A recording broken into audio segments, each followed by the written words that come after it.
everyone, and a very good day. My name is Hadijah Shahrudin. I am one of the speech therapists here in HPSF, and today I will be talking about speech and language delay, the red flags. So, what does a red flag mean in the context of speech and language development? So, a red flag here is when a child fails to reach speech and language milestones that is expected of them based on their age. So, how do you know what is the language milestones for your child? Well, you can find a checklist of language milestones in your child's buku pink, and it should all be listed down there.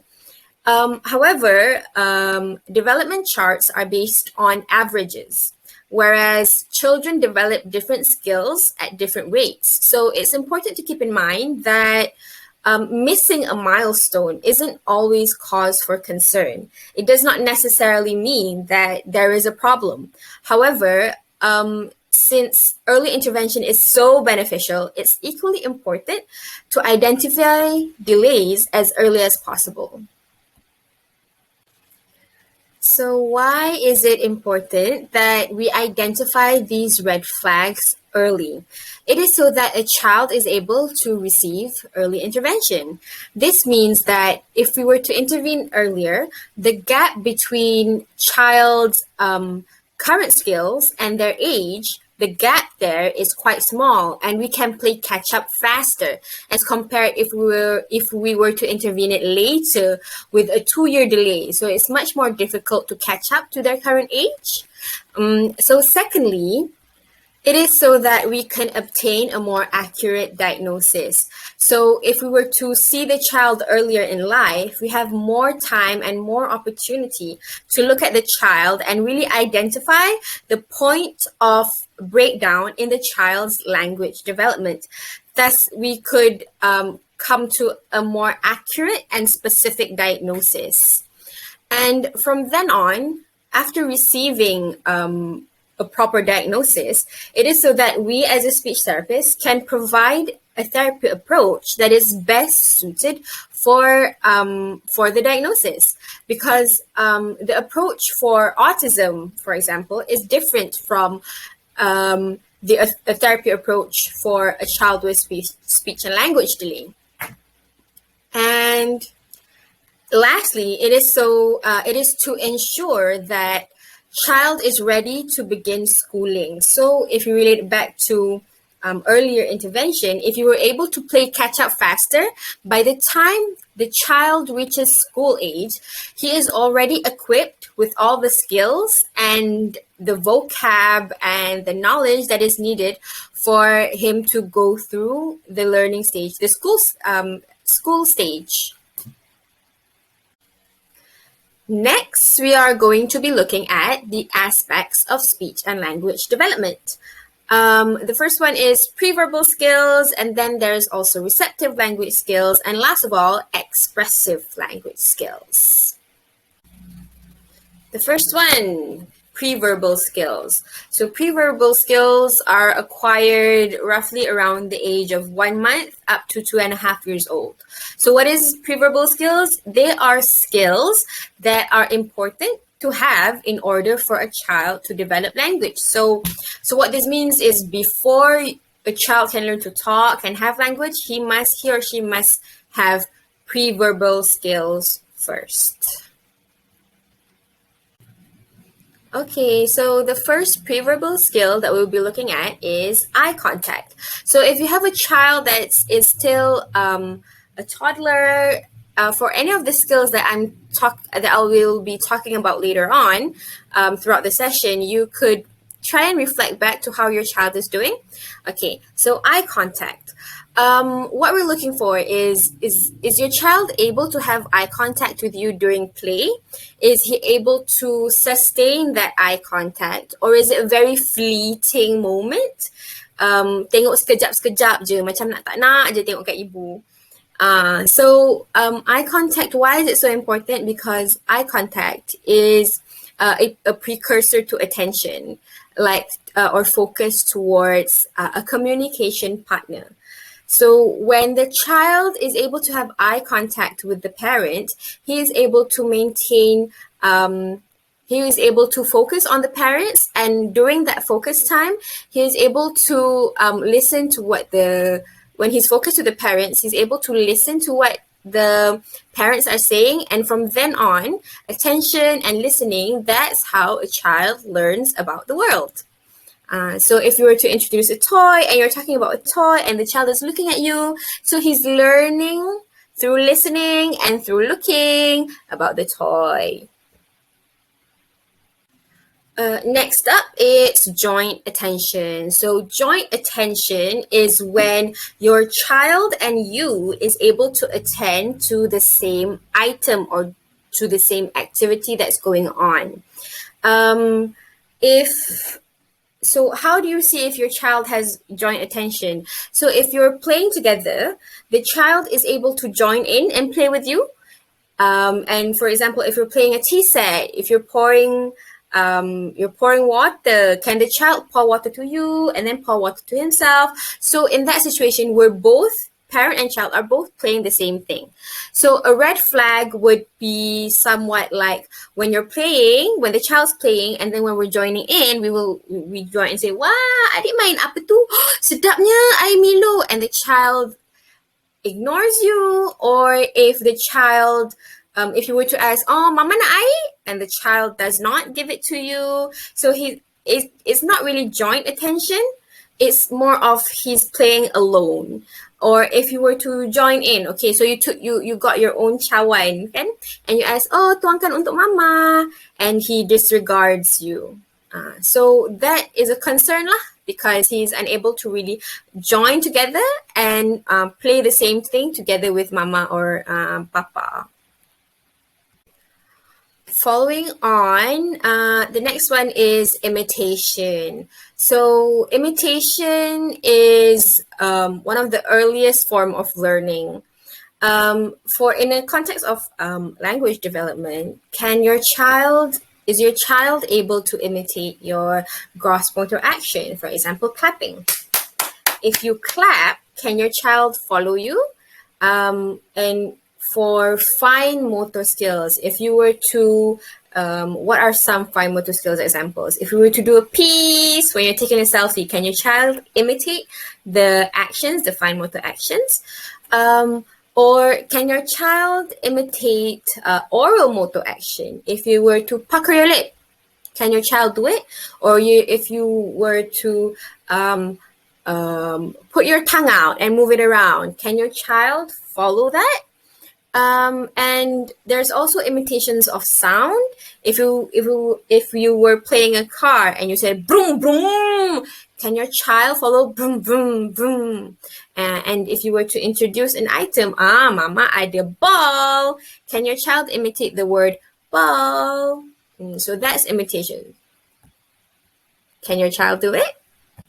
The fourth preverbal skills that we are going to look at is turn taking. So turn taking is basically turn taking during play is when each player has a turn to go and play with the toy. So everyone takes their turn.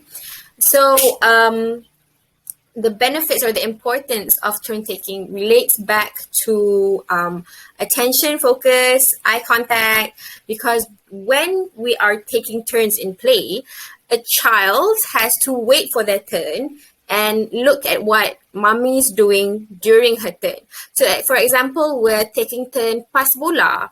So when the ball is with the child will push the ball towards mama. And when the ball is with mama, the child needs to look at what mama is doing. So when mama plays with the ball, mama say, "Oh, mama tangkap." So the child is listening and focusing on what mama is saying. "Oh, mama tangkap bola. Mama tolak bola." So from there on, child is attending to mother. Mother is saying something. Child is listening to what mother is saying.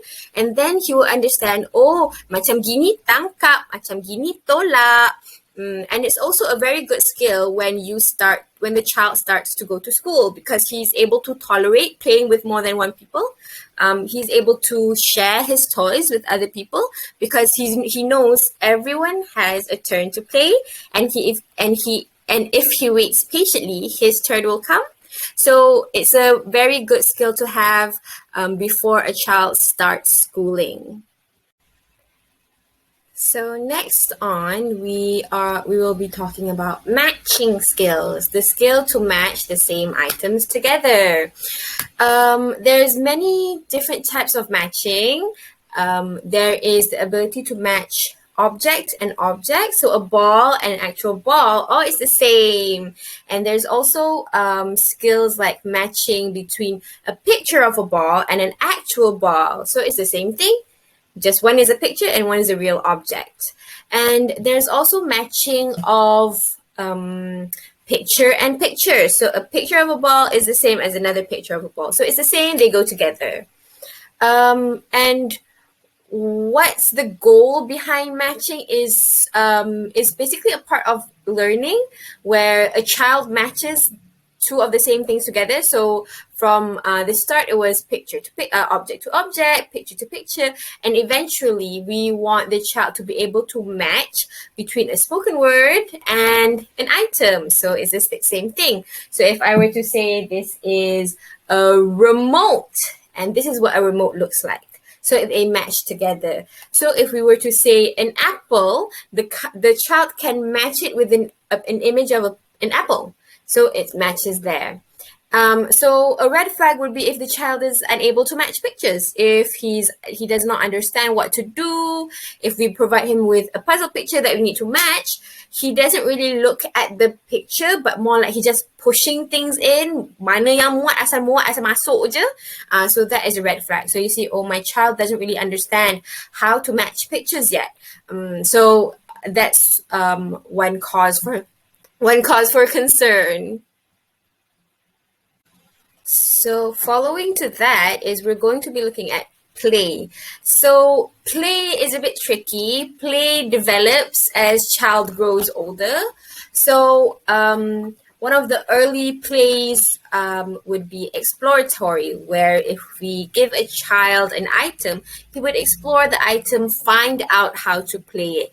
A good example would be a pop-up toy, where we don't teach the child how to play it, like, here, adik tekan. Instead, we just give it to the child, and the child will start pushing or like trying opening up the toy, and from there on he's exploring, he's learning, how do I play this item?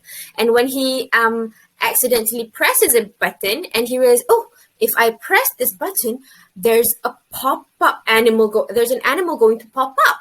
So from there on, he learns through exploring. So that's exploratory level. So again, you can try and reflect at what level your child is. And after that, there is constructive play. So constructive play is where you build something. So a good example would be Legos or stacking cups, where you have to put one item together and it builds. It goes up and up and up. So it's a more constructive play. And then we go on to functional play. So an easy definition of functional play is where you play an item, play a toy according to its function. So if there's a car, you will play with the car by pushing it, push. Or if there's a cutting set, if there's a knife and a fruit, so you would play that by cutting the fruits. So that's functional play. And as the child gets older, he will start to develop what we call imaginative play. So imaginative play is something that we imagine us doing, like example, berlakon jadi nenek, main nenek-nenek, berlakon jadi atuk. So they're imagining themselves as someone else. So that's a more older type of play. So try and relate back, where is your child currently at? So a red flag in play would be inappropriate play. If we were to give him a toy, a pop-up toy, he wouldn't mind to even tap it. He would just try and open up the animals. He's not really exploring properly. He just knows, oh, mother did something and it opened up, so I want to open it. But he doesn't really try and do anything. He doesn't try to push it or maybe poke it or maybe move it. And what else? For constructive play, if we were to give him Legos instead of stacking, a red flag that we might have some that we should be concerned of maybe is instead of stacking, the child susun, panjang-panjang. He doesn't really put one and two together. And for example, for functional play, a red flag would maybe be not really using the toy according to its function. So if we give him a spoon, instead of putting to the mouth, he puts it in the line, or he puts it in a periuk and or cooking the sudu, which that's not right. What else? Maybe the chawan, instead of drinking, he just puts it upside down and then puts it to the side. And then takes another cup, put it upside down, and put it to the side. So try and see where your child is at with his play. So an overall red flag for pre-verbal skills is when you see that your child is older than 2.5 years old, but there are still skills that he or she is unable to do. So basically, if the child is unable to reach any of those milestones, so address it by providing early intervention, because the child may or may not have speech and language delay. So your child now has all the pre-verbal skills ticked. Let's go on to looking at the language skills. The first one is receptive language, easily defined as input of information. So receptive is input. It is basically the ability to understand and comprehend spoken language that is heard or that is read. So, for example, a receptive language would be the ability to understand or follow instructions. So that's one of the examples. Moving on is the expressive language skill. So if receptive is the input, expressive is the output of information. It is the ability to express your wants and needs either through verbal communication or non-verbal communication. An easy way for us to really just remember this is input is received from listening and hearing. So the child receives, the child listens to instructions, the child is taught new words, so he's able to see and listen and hear what the parents or anyone else is teaching them. And after it's processed, he's able to then later on use it as an output, which is an expressive language, and use it in the context that has been taught. So, for example, the mom has already usually said, "Oh, susu, mama ada susu, adik nak susu." So the mom keeps repeating that, susu, nak susu. So the child sees that, the child's able to process it, he listens to it, process it, and eventually it'll come out. Either if he wants the susu, he will show that is the item that I want, the thing that you just showed me, tadi, or he would say susu, nak susu. So it comes from him. It is the output of information. Okay, so now we're going to continue on to looking at the red flags according to age levels. So we're going to see what are the skills that should already be acquired for a 1-year-old child, a 2-year-old, 3 years old, and so on and so forth. So since I've already explained a bit about the differences between expressive and receptive, so I've divided all of these into both categories. So the listening, which is the receptive, and the saying, which is the expressive. Okay, let's go on. So 1 years old. For a child who's 1 years old, he or she should already be able to respond when their names are being called, either by stopping what they're doing, macam panggil adik, and then they stopped, or they turn towards you when you call them. They should also already be able to understand some common words. So like ayah, ibu, bye bye. So dia dah boleh faham those simple phrases that we use at home. And he or she should also be able to understand very simple instructions. Macam, adik jom, mari sini, bagi ayah. And usually this is accompanied by gestures. Parents usually just do it with gestures. So the child has both hearing input and also visual input. In terms of expressive, by 1 year old, the child has already gone through the progression of for their what they say. So they will start off by vocalizing or by screaming and then goes up to babbling of the same sounds. So like or something like that.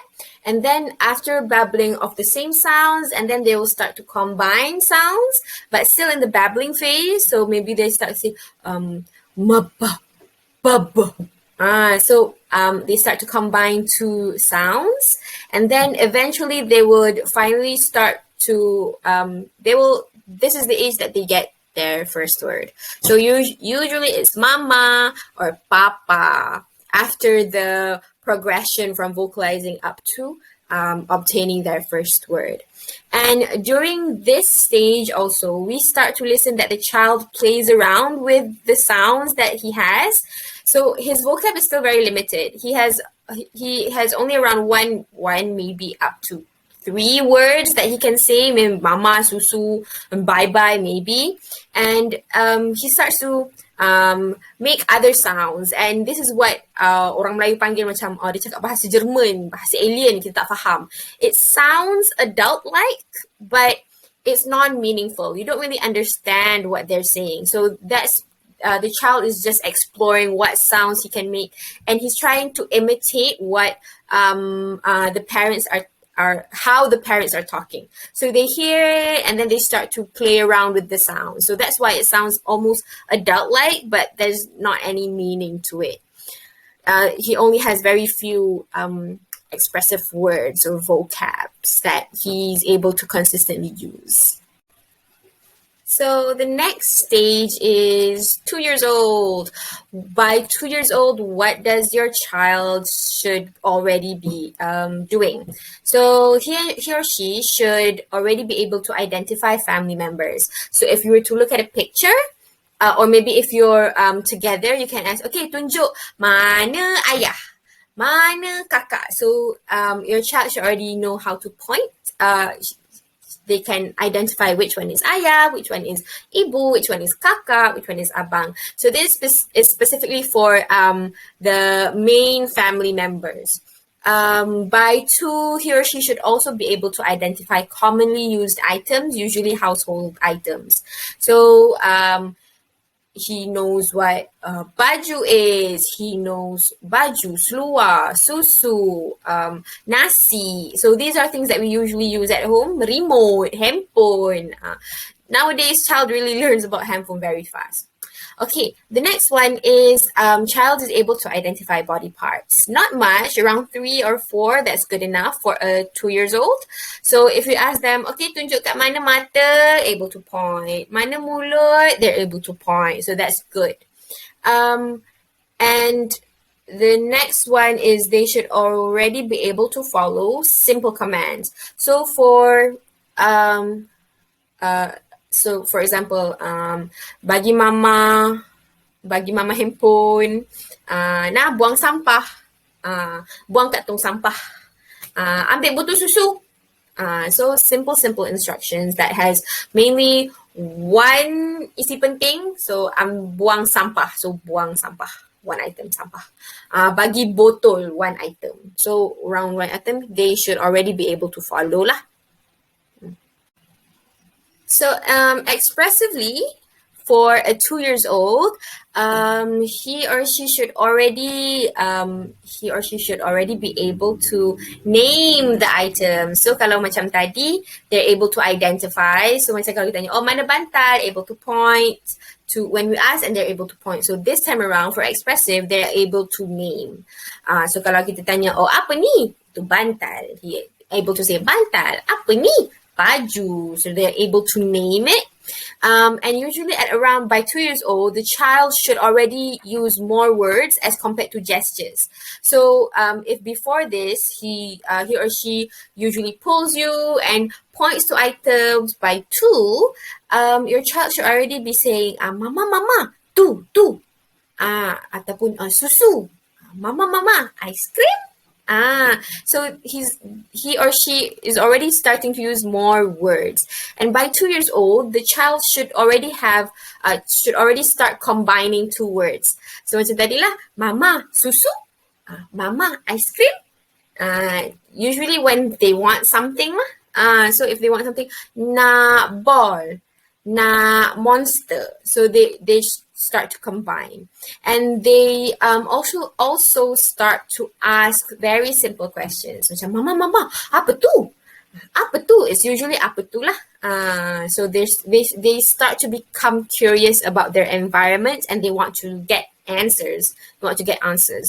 And by around 2 years old, your child should also have an expressive vocab, meaning the things that he or she is able to say, of around 50 to up to 200 words. So if you're, kalau rajin boleh kira lah sekarang vocab anak ada berapa. Kalau dah 2 tahun, is it enough? Does he or she have around 50 to 200 words? If not, then again, that is a red flag. Okay, so we're halfway there. For 3 years old, receptive language skills. So by 3 years old, your child should already be able to follow longer instructions that contain 2 items. So previously, they could follow simple instruction that has 1 items, like buang sampah. Mama nak botol. So there's 1 item. So by 3, masuk je umur 3, your child should already be able to follow instructions that has 2 items in it. So for example, mama nak bola baju. Mama nak orange apple. So 2 items. They should also be able to identify extended family members. So if you show them a picture of your of the big family, you can ask them, okay, mana atuk, mana Cik Su, mana Mak Lang. So they're able to identify. Diorang boleh kenal lah ahli keluarga jauh. Next is they are able to identify pictures of items. So if you show them pictures of animals, pictures of vehicles, they can identify them. If you ask them, okay, where is the cat? So they can point. Where is the car? They can point to a picture. And then next, they're able to identify simple prepositions, mainly on top and inside. So if you finish playing toys, okay, put everything inside the box. So they know they have to put the item inside the box. Or after drinking milk, okay, dah habis, letak atas meja. So they know they have to put it on top of the table. And last of all, they also start to understand simple adjective, like cantiknya, comelnya, busuk. So they're able to understand those adjectives. Expressively, by 3 years old, your child should already start to talk consistently at around 2 to 3 word utterances. So dia akan cakap, adik nak susu, abang tolak adik, nak tidur. So they're already using 2 to 3 words. And they should also be able to repeat and count up to 10. So 1, 2, 3, 4, up to 10. They should also be able to name more body parts. Maybe some uncommon ones like dahi, bahu, pipi, so things like that. They should also be able to tell you what is the function of an object. So if we were to ask them, cawan guna untuk apa? So they should answer minum. Apa lagi? Sudu guna untuk apa? Makan. And they should also be able to introduce their name and age when asked. So kalau jumpa orang baru, nanti orang tanya, oh, ni nama siapa ni? They're able to answer, oh, nama apa? Sasha. Umur berapa tahun? So they can point to show how old they are. 3. So they're able to introduce name and age to other people. And their speech should already be understandable at least by all the family members. So speech clarity. Mungkin akan ada yang pelat, tapi family members are able to understand. That's very good for a 3 years old. We want that. Next stage, 4 years old, receptively. So by 4 years old, your child should already be able to understand a variety of verbs. So dia boleh faham what does it look like? Panjat, sepak, tidur, minum, makan. So a variety of verbs. And your child should also be able to follow longer instructions. So macam tadi, dia boleh ingat, dia boleh dengar arahan yang ada 2 isi penting. By 4 years old, masuk je 4 tahun, your child should be able to follow instructions that have 3 items. For example, mama nak apple, orange, pisang. Okay, or if you want, you're getting ready to go to school, to kindergarten, okay, jangan lupa, okay, ambil bag, topi, stokin. So by around 4, the child should already be able to follow those longer instructions. They should also be able to now identify colors. So if you ask them, I want blue, I want green, I want red, they're able to give you the corresponding colors. And they should also understand the differences in sizes. So besar, kecil, panjang, pendek. If you were to ask them, mama dengan adik siapa lagi besar? Mama dengan adik siapa lagi kecil? So you can start using those questions, so they have to answer those. And 4 years old should also be able to understand questions what, who, and where, since previously they are already able to understand some form of preposition. So we can ask them, where is the ball? So they can point, oh, bawah meja, ataupun dalam kotak. Or they can answer not using prepositions like mana ayah? Oh, ayah work. So they are able to understand those questions. And by 4 years old, your child should also know how to differentiate gender. So kalau kita tanya, adik laki ke perempuan? So they know the differences between lelaki and perempuan. Kalau tanya mama laki ke perempuan?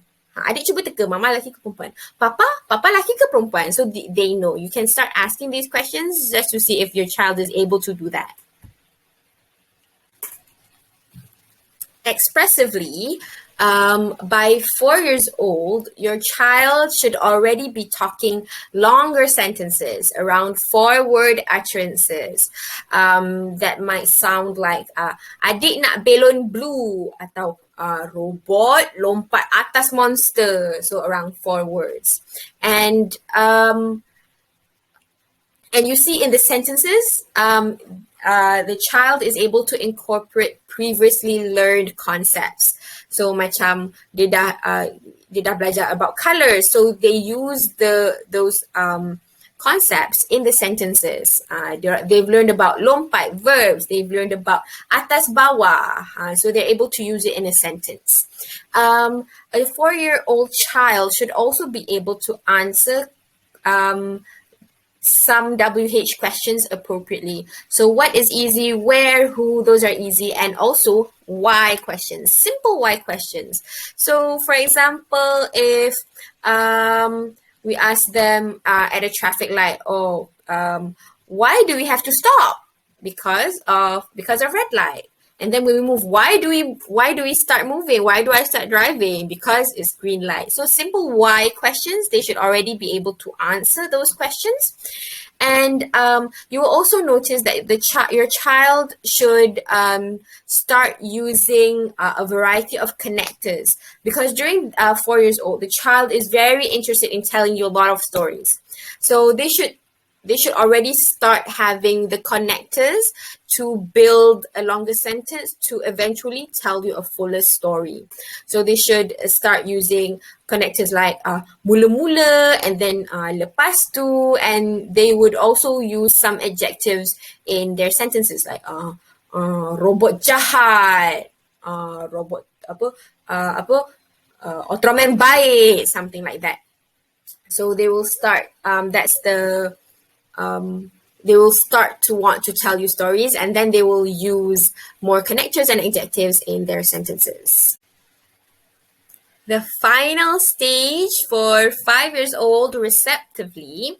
By 5 years old, your child should already be able to answer more complex questions. Why questions that are more complex? For example, maybe like kenapa kena pergi sekolah?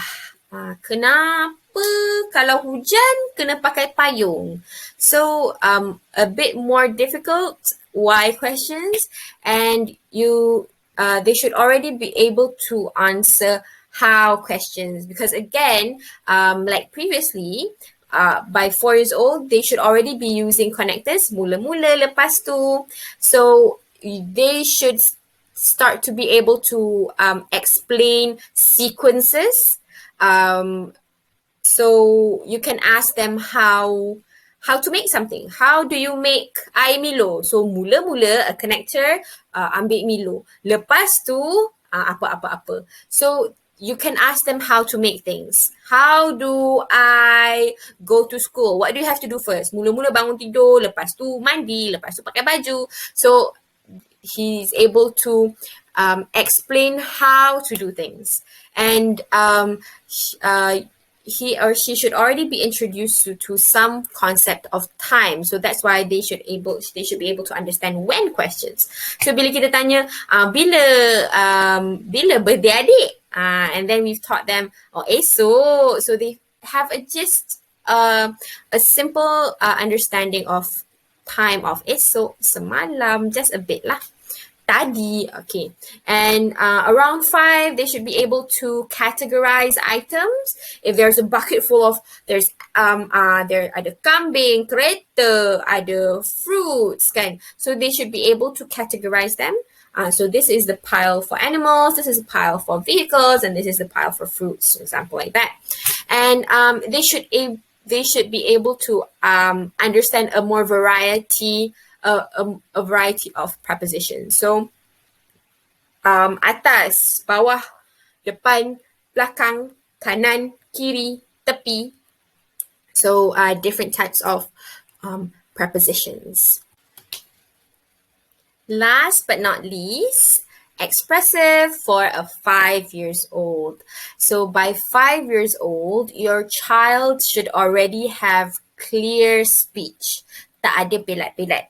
And his or her speech is able to be understood not only by family members but also by strangers.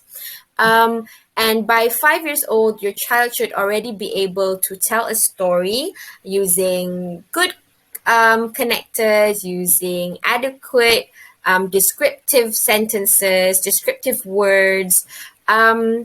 Yes, and he or she should also be able to answer if questions. So you can ask them, if it rains, what do we do? If any situation, I can't think of any right now. So a lot of if situations. If kalau air tumpah, kita nak buat apa? So they have to explain what to do. So this is basically cognitively, they're starting to imagine a situation that has never happened before or is not currently happening in front of them.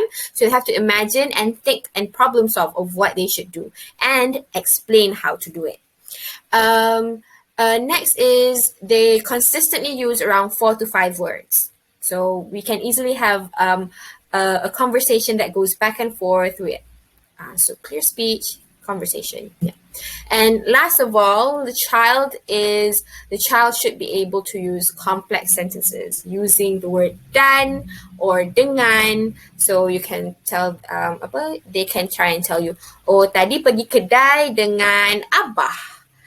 Dengan siapa lagi? Dengan abah dan kakak dan mama. So they're able to use those connectors and make the sentence longer, and making it a complex sentence.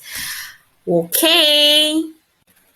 So after listening to all of these skills, the main red flag that I would really like to highlight upon is if your child is if you notice that your child has not acquired any of the age-appropriate language skills, or if you find that your child is of an older age but is currently using lower level skills, so there you see that my child isn't really age appropriate. So then on you can already see, okay, so there is some form of delay. I need to find out more. So do it ASAP. Please get a referral to go and see a speech therapist. Before I end my talk, I would just like to touch a bit upon autism spectrum disorder, because I know a lot of parents are very concerned if the child is not talking yet. Does my child have autism? So what is autism and how does autism even look like? So I'm just going to go through very briefly. So autism or autism spectrum disorder is a neurological and a developmental disorder that begins early in childhood and it lasts throughout the person's life. So it cannot be cured. It goes on throughout his life. And it will affect how a person acts and interact with others, how that person communicates, and how that person learns. So it's a bit different from a typically developing child. So what does autism look like? What is the characteristics of autism? So autism is characterized by three main things, which are impairment in social communication. So if you find that your child has difficulty making friends, your child has difficulty playing with other people, or when you play with your child, you find that he's not really interacting with you, or like it's somewhat ignoring you or refusing for you to join in with their play. And if they do so, and if you do join in play, they would just remove themselves. They would just go away. So they're really avoiding any form of interactions. So try and look out for that. And another one is repetitive behavior, where a child consistently does the same thing and repeats it over and over again. For example, if they're excited, they would flap their hands, or maybe what else? They would jump around, or maybe they will tap the what is this? Dinding, kasli. Like there's no pattern to their tapping, but you always do that. So it's a very repetitive behavior, and you see your child doing that. So yeah, just have a look out to why they're doing that. Is it like a fun thing? Are they listening? What are they doing with those repetitive behaviors? And the third one for the main characteristics of autism is echoing, or what we call echolalia. So echoing or echolalia is basically when a child repeats what we say and doesn't really, it's not a functional. So for example, if we ask them, ni apa? So usually the answer would be ini bola atau cat, whatever the picture that we're pointing at. So instead, if we ask them ini apa, so the child will repeat ini apa.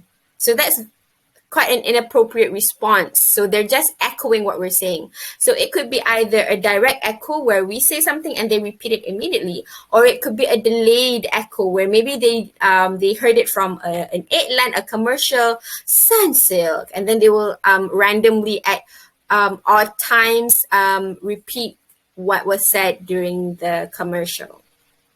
You should also look out for any loss of previously acquired skills. So there are some cases where by 2 years old, the child is starting to have some words, and then suddenly by the age of 3, they have a loss of those skills.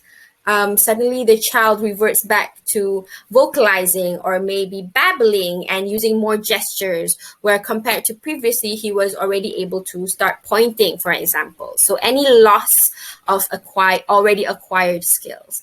And if you see that there is a hyper or hypo sensitivity towards sensory input.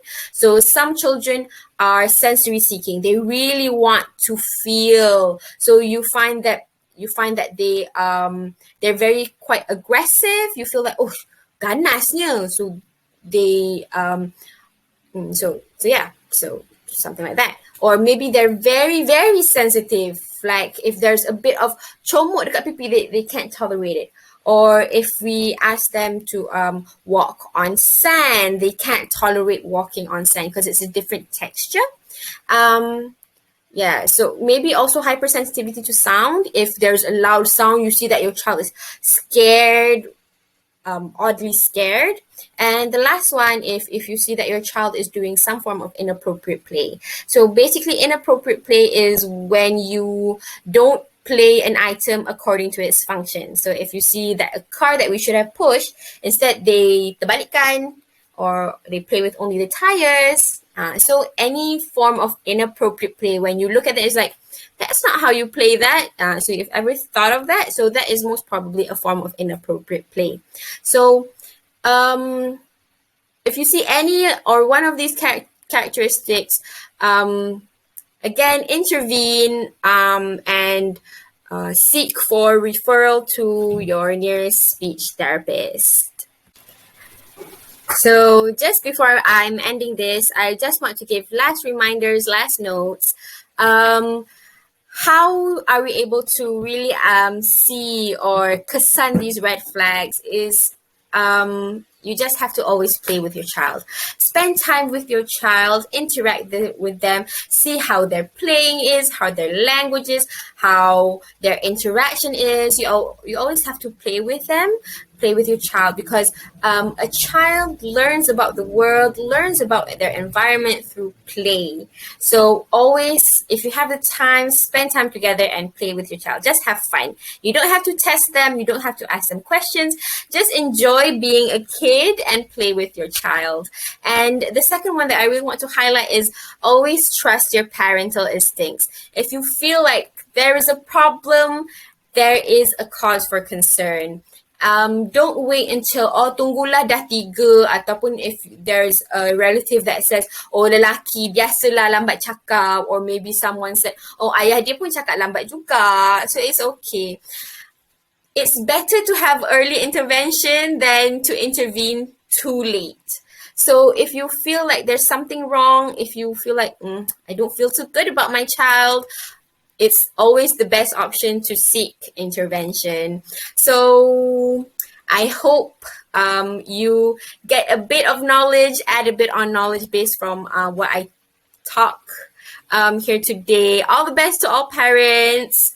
Yeah. Thank you.